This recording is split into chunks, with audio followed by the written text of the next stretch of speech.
Assalamualaikum warahmatullahi wabarakatuh. Belakangan ini banyak sekali orang yang jalan kaki atau naik kendaraan seadanya buat pergi ke Mekah. Ada yang naik sepeda, ada yang naik motor, bahkan ada yang jalan kaki berbulan-bulan. Fenomena ini viral di media sosial dan masyarakat Indonesia yang terkenal religius langsung bereaksi. Ada yang kagum, ada yang simpati, tapi ada juga yang merasa ini tindakan yang tidak masuk akal. Pertanyaannya, kenapa mereka melakukan ini?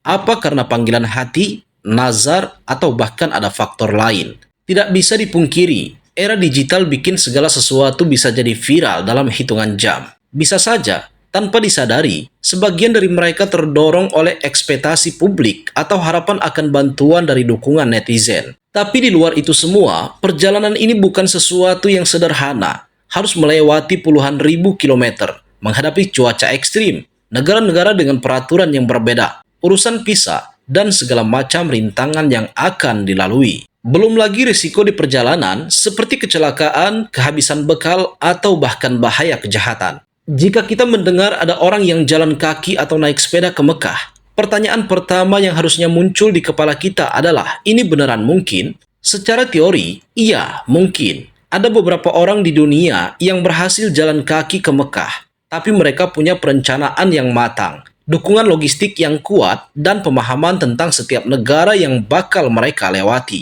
Tapi, jika kita berbicara sebagian besar kasus yang viral di Indonesia, kebanyakan dari mereka jalan tanpa rencana jelas, tanpa bekal cukup, atau bahkan tanpa mengerti prosedur administratif yang harus mereka urus. Coba kita lihat faktanya. Dari Indonesia ke Mekah itu sekitar 8.000 sampai 10.000 km, tergantung rute yang diambil. Jika jalan kaki, itu bisa makan waktu 1-2 tahun jika kita jalan setiap hari tanpa henti. Naik sepeda mungkin lebih cepat, tapi tetap saja berbulan-bulan. Pertanyaannya, apakah perjalanan sepanjang itu bisa dilakukan tanpa persiapan matang?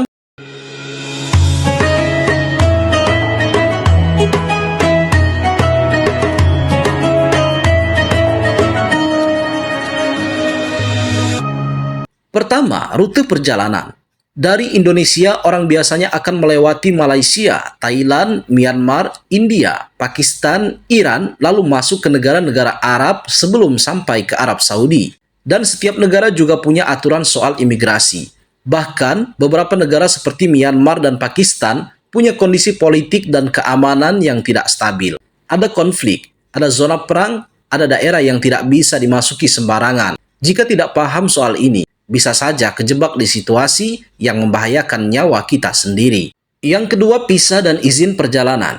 Kita tidak bisa sembarangan lewat dari satu negara ke negara lain tanpa dokumen resmi. Banyak negara yang tidak ngasih visa buat orang Indonesia. Artinya, kita harus mengurus visa di jauh-jauh hari sebelum berangkat.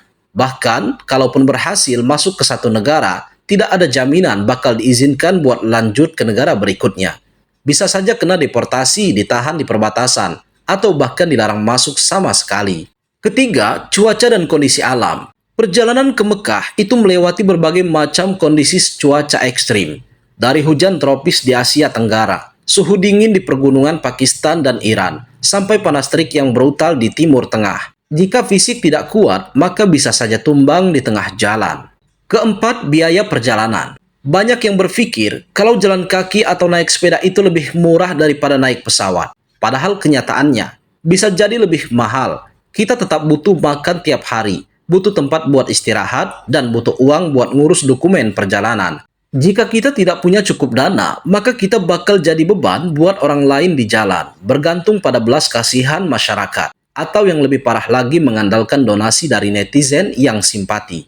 Jadi, kalau kita lihat dari semua aspek tadi, pertanyaannya bukan cuma apakah perjalanan ini mungkin, tapi apakah perjalanan ini realistis. Orang-orang yang benar-benar berhasil sampai ke Mekah dengan cara ini, biasanya bukan orang yang nekat tanpa persiapan. Mereka udah tahu tantangan yang bakal dihadapi. Mereka udah mengerti rutenya, mereka udah urus semua dokumen dengan benar. Kalau cuma modal nekat dan keyakinan, itu bukan lagi beribadah, tapi malah justru membahayakan diri sendiri dan mungkin bahkan nyusahin orang lain di sepanjang perjalanan. Bayangkan, kita jalan kaki atau naik sepeda ribuan kilometer untuk sampai ke Mekah. Kita melewati hutan, gurun, gunung, kota besar, dan perbatasan negara yang nggak semuanya ramah buat pejalan kaki. Nggak punya tempat tinggal tetap, nggak ada perlindungan kalau ada bahaya, dan nggak bisa ngontrol semua hal yang bakal terjadi di jalan.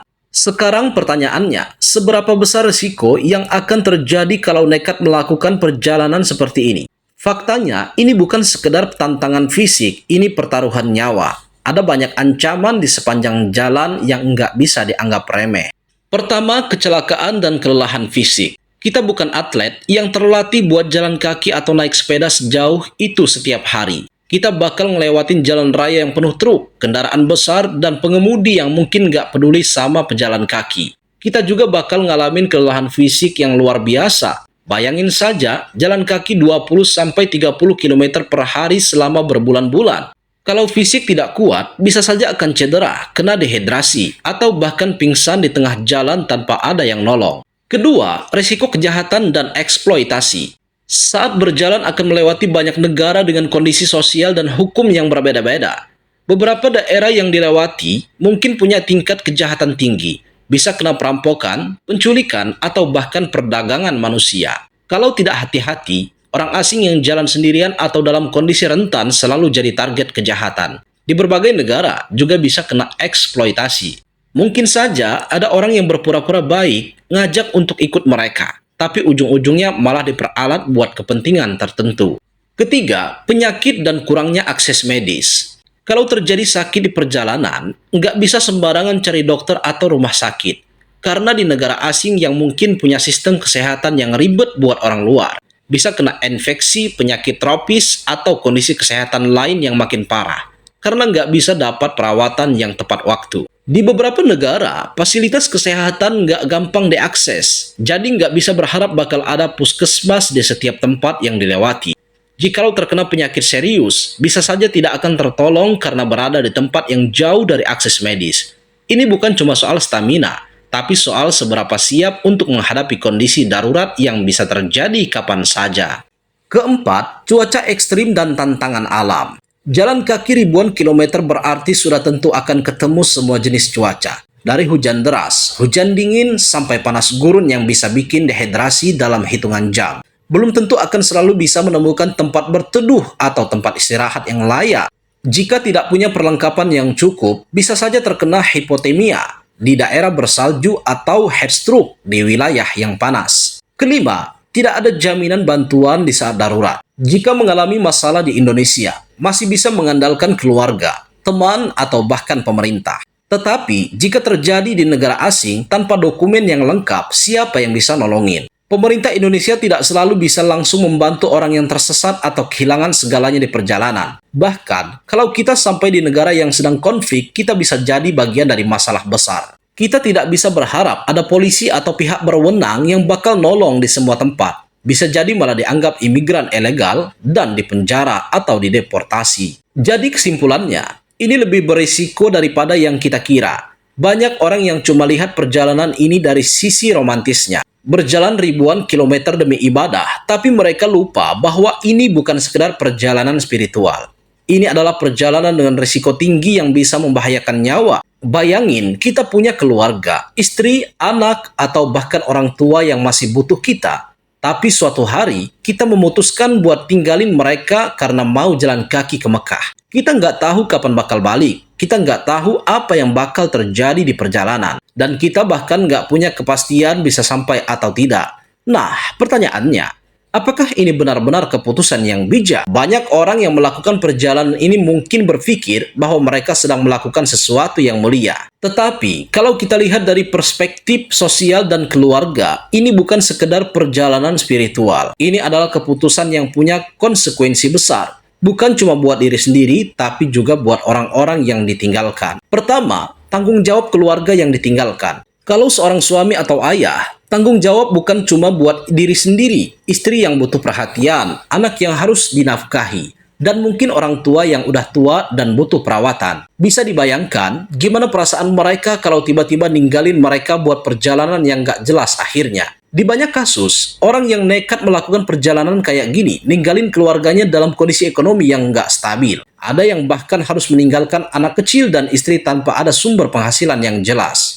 Istri mereka harus berjuang sendiri, anak-anak mereka kehilangan figur ayah, dan keluarga mereka harus menanggung beban emosional dari keputusan ini. Tanggung jawab terhadap keluarga itu prioritas. Kita nggak bisa ninggalin istri dan anak dalam kondisi kesulitan demi sesuatu yang belum tentu. Kalau beneran mau ibadah, kenapa harus mengorbankan keluarga yang seharusnya dilindungi? Kedua, beban emosional dan psikologis bagi keluarga. Kita mungkin berpikir bahwa perjalanan ini cuma berdampak ke diri sendiri.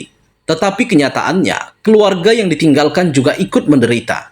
Bayangkan, jadi anak kecil yang ditinggalkan bapaknya pergi bertahun-tahun. Mereka tidak ngerti kenapa bapaknya harus pergi sejauh itu.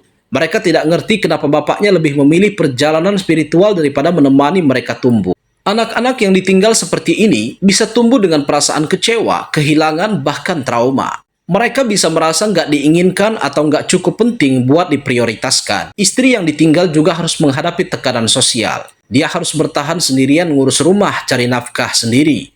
Orang tua yang ditinggal juga mungkin menderita. Mereka mungkin udah tua, sakit-sakitan, dan butuh anaknya buat ada di samping mereka. Tapi anaknya malah pergi jauh tanpa kepastian bakal balik atau tidak. Ketiga, siapa yang harus menanggung beban finansial? Sebagian orang yang melakukan perjalanan ini nggak punya tabungan cukup buat ninggalin keluarganya dalam kondisi aman. Jadi, siapa yang akhirnya harus menanggung hidup mereka? Biasanya, jawabannya adalah keluarga besar, teman, atau bahkan donasi dari masyarakat. Bayangkan betapa tidak adilnya ini. Pergi dengan alasan spiritual, tapi keluarga yang harus menghadapi dampaknya. Jika meninggalkan keluarga tanpa sumber penghasilan, secara tidak langsung membebani orang lain untuk menghidupi mereka. Kesimpulannya, ini lebih banyak merugikan daripada menguntungkan. Semoga bermanfaat. Wassalamualaikum warahmatullahi wabarakatuh.